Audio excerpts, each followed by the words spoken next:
शुरू करते हैं हम पाक परवरदिगार के नाम से जो पूरी कायनात को पालने वाला है, इसके अलावा कोई इबादत के लायक नहीं।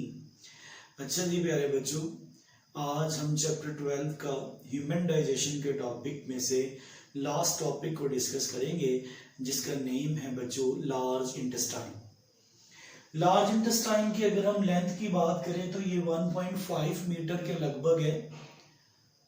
ऑलमोस्ट अगर हम देखें तो ये 5 फीट के लगभग इसकी टोटल लेंथ जो है ना वो बनती है। लार्ज इंटेस्टाइन के 3 मेजर पार्ट्स हैं, caecum, second one is colon and third one is rectum.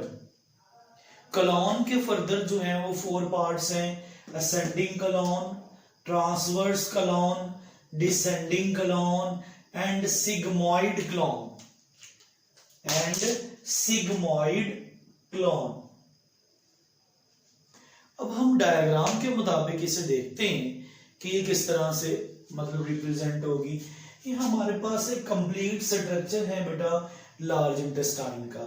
यहां पर थी स्मॉल इंटेस्टाइन और ये स्मॉल इंटेस्टाइन का लास्ट पार्ट है इलियम। खुराक का वो हिस्सा जो डाइजेस्ट नहीं हुआ वो इलियम से होता हुआ लार्ज इंटेस्टाइन में आ जाएगा, जिसका नाम है सीकम।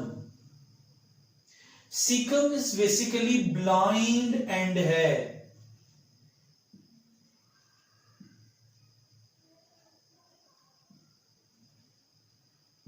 मतलब फर्दर जो है वो ओपनिंग नहीं, आगे से बंद।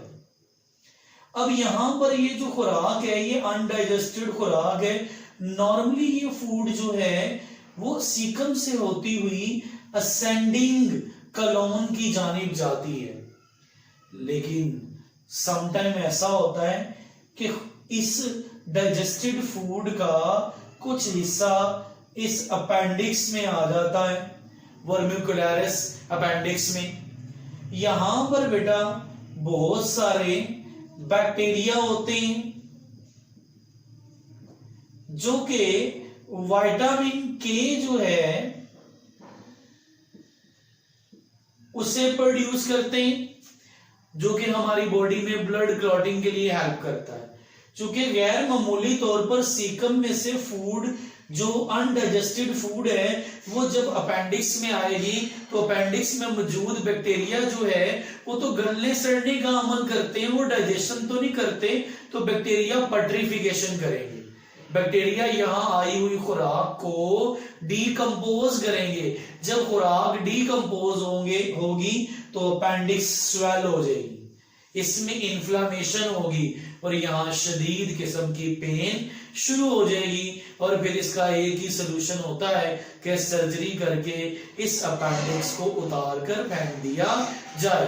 अगर अपेंडिक्स फट जाए तो फिर पूरी बॉडी में ये जो डीकंपोज्ड मटेरियल है, जो कि अनडाइजेस्टेड है, जो कि फीकल मैटर है, ये हमारी बॉडी में फैल जाएगा, जिससे डेथ के चांसेस बहुत ज्यादा बढ़ जाएंगे।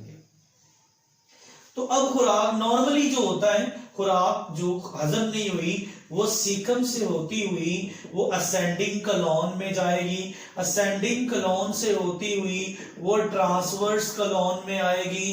ट्रांसवर्स कोलोन से होती हुई वो डिसेंडिंग कोलोन में आएगी। डिसेंडिंग कोलोन से होती हुई वो सिग्मोइड कोलोन में आएगी और यहां से होती हुई वो रेक्टम में पहुंच जाएगी। ठीक है बेटा, ये ओवरऑल ये डायग्राम का सिनेरियो था। अब हम जरा फंक्शंस देख लेते हैं, फंक्शंस ऑफ लार्ज इंटेस्टाइन। सबसे पहला फंक्शन है विटामिन के प्रोड्यूसिंग बैक्टीरिया। अभी हमने पढ़ा इसमें बैक्टीरिया होते हैं जो विटामिन के को प्रोड्यूस करते हैं और विटामिन के जो है वो ब्लड क्लॉटिंग में हेल्प करता है। इसी तरह absorption of water and salts, जो कोलोन वाला एरिया है ये पानी और सॉल्ट्स को क्या करता है, एब्जॉर्ब करता है, एब्जॉर्ब करने में हेल्प करता है। इसी तरह फर्दर अगर हम बात करें बेटा तो इसके फंक्शन में रिजेक्शन ऑफ अनडाइजेस्टेड मटेरियल भी है। वो खुराक जो डाइजेस्ट नहीं है उसकी क्या होगी, रिजेक्शन होगी।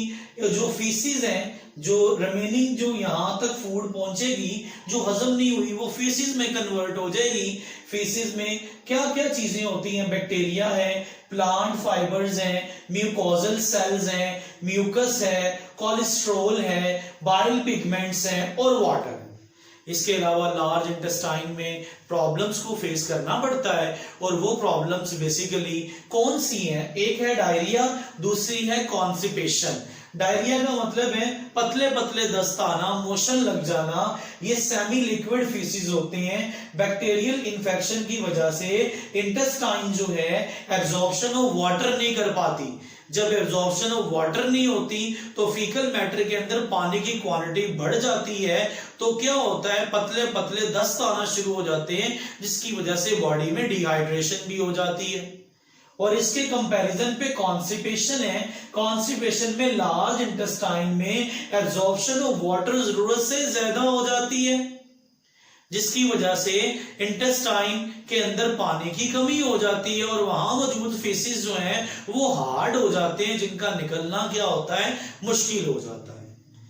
तो एट द एंड अगर हम रेक्टम की बात करें तो रेक्टम जनरली क्या करता है? फीकल मैटर को स्टोर करता है। जब फीकल मैटर से ये भर जाता है तो एक रिफ्लेक्स जनरेट होता है। जब एक रिफ्लेक्स जनरेट होगा तो एनएस के जरिए जो फीसिस हैं वो बॉडी से बाहर आ जाते हैं। तो बच्चों ये हमारा आज का लेक्चर था।